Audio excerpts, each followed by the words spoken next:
Hey everybody, it's me, it's Thor. Hope you're doing great. Welcome back, returning viewers. If you're new here, you've joined a pretty chill party.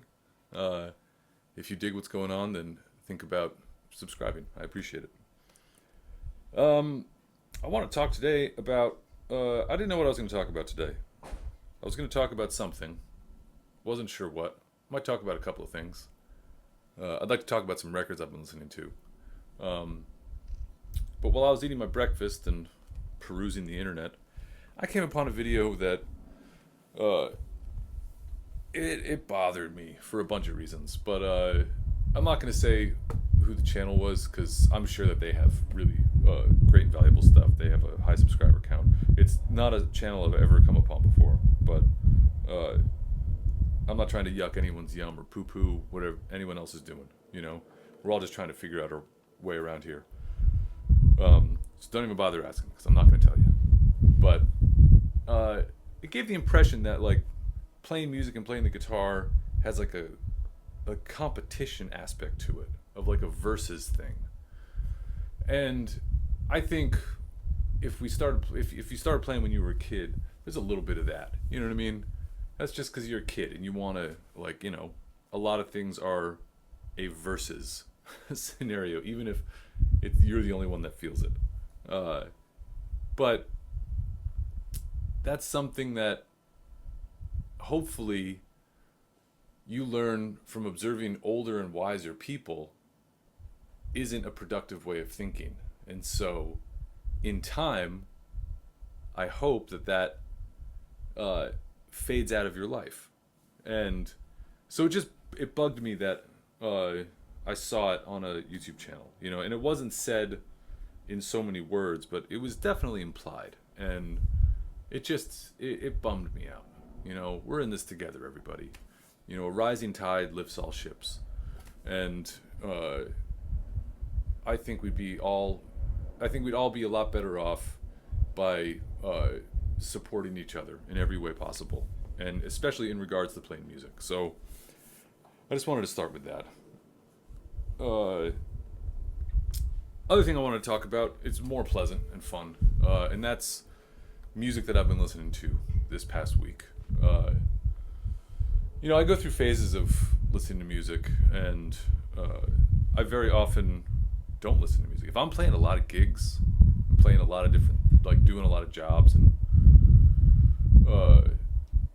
even when it's my own music or whatever, I have a tendency to not listen to music because I need to rest my ears. You know, it's like too much information comes in, and I start feeling overwhelmed by music, and that's the last thing we want, right? Music is beautiful, so we don't want to feel overwhelmed by it. But that's not what's going on right now. I've been listening to music, and I've been having so much fun doing it. These days, I listen to less and less what I consider guitar-centric music. Not to say I don't, but it's not as heavily in my rotation as it used to be. Django still gets a fair amount of listen time because it's Django, the master.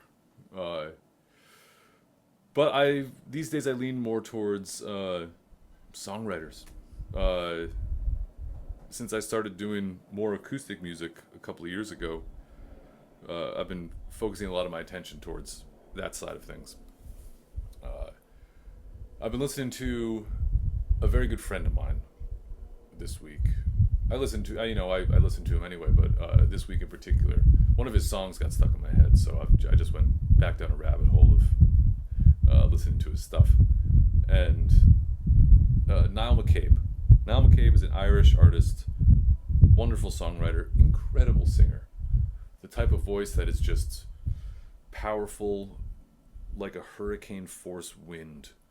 Even at its like lowest level, when he's singing softly, you know, he can knock you out with a whisper. You know, he just has this unbelievable power and range to his voice, and he spins a narrative with his lyrics that keeps you in. Like, you know, you keep listening, not just because it's a beautiful song, but because you want to know what happens next to the person he's singing about. You know, really, really great storytelling.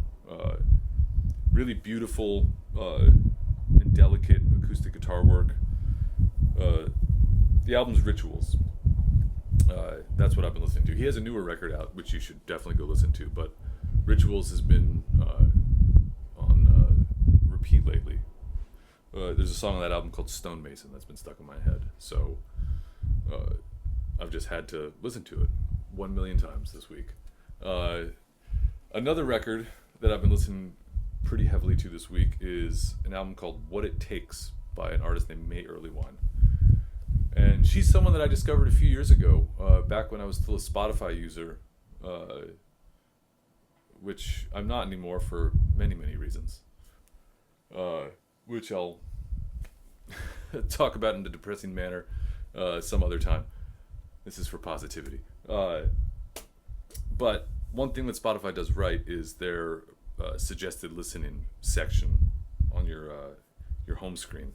And I got recommended an album of hers called Anyway, which became my favorite album of that year, which I think was 2021 or 2022, I don't remember. But man, I listened to the shit out of that album.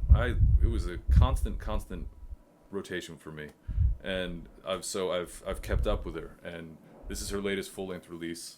I'm pretty sure it's called What It Takes. I'm terrible with names, so but she has a wonderful tonality to her voice, great control over it, very, very vulnerable lyrics. I think she's really amazing at a first line. She has this way of making a statement that's oh, okay, I'll pay attention now. And this definitely feels more of a rock and roll record compared to her other stuff, and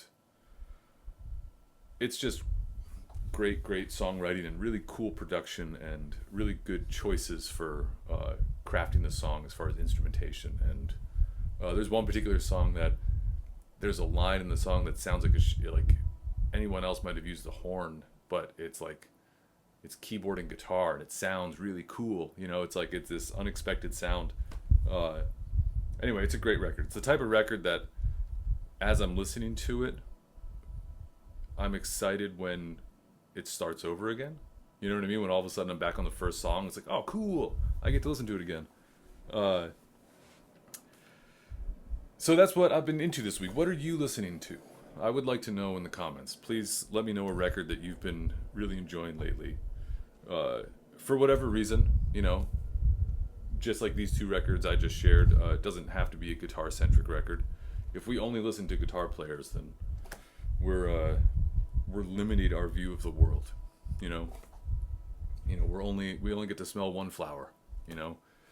There's a world full of great smelling flowers, so let's dig all of them. If you I got nothing else to say.